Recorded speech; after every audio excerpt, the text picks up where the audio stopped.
Hello everyone, welcome back to my channel. So today we are in the day 53 of Unstop POTD challenge. Let's get started. First of all, let's look at today's problem.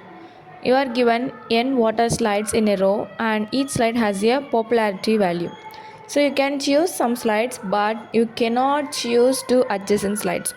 And our goal is to find and maximize the total popularity. So here is the important rule. You are allowed to choose no slide, especially if all the values are negative. Output must be 0 for negative and can be more depending on the input size. So here is the key idea.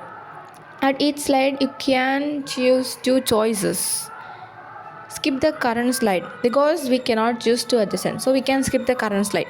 Or else we can take the current slide, then you must skip the next previous. Okay. So these are the key ideas. First is we can skip the current slide and go to next, or else we can take the current slide but skip the next previous one. And this is called as dynamic programming. We are using a dynamic program rule in this program. So here is the example 1. Here all the values are negative, so we can return 0. And if it is positive, then we are stepping into dry run. First of all, I am taking two previous 1 and previous 2. Both are initially 0.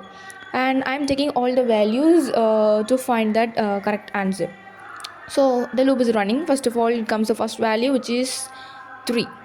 So here if I take the value, then I must take the previous 2, not previous 1, because we cannot choose adjacent. So 0 is the previous 2, and next of all I am taking this 3 and adding those together. And next of all, if I skip means I have to skip the previous 1, which is 0. And I have to compare both and find the maximum one. So here 3 is the maximum and that is the best. And after this first iteration, here some changes will happen, which is the previous 2 will change to previous 1, so that we can continue the further iteration. So previous 2 becomes previous 1 and previous 1 becomes best. So previous 2 becomes previous 1 is the value is still 0, right? So 0 plus 2 is equal to 0, and previous 1 becomes best, so the value is 3 comes to the skip. And here which is the best, 3 is the best. And next of all, like the way it is iterating until find the answer. From this dynamic programming, we can find a maximum popularity, which is 15. So here is the final steps to solve. First of all, we are initializing two previous 2 and previous 1, both values are 0, and we are looping through the slides. If we take the value which is p of I, we have to take the previous 2 because we do not take previous 1 as it is adjacent, and we have to put the previous 1 in skip.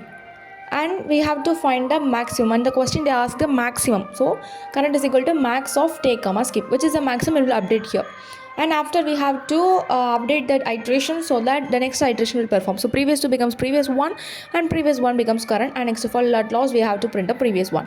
So here we are using just a one for loop.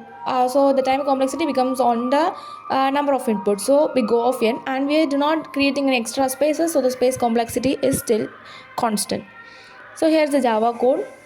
They have passed the array and n numbers.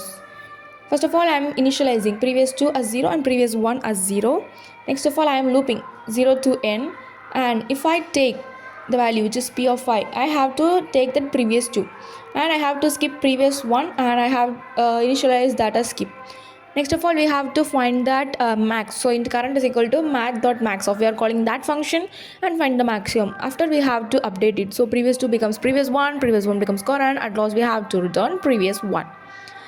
And at last the Python code is as same as that. We are initializing two values, previous 2, previous 1, and taking a for loop. If we take the value, we have to take that value with previous 2, and we have to put the previous 1 in skip. Find the current. As we need maximum, so I am using max of function and updating the values and returning the previous one. So if you have any doubts, please comment in the comment section below. See you in the next video. Thank you for watching.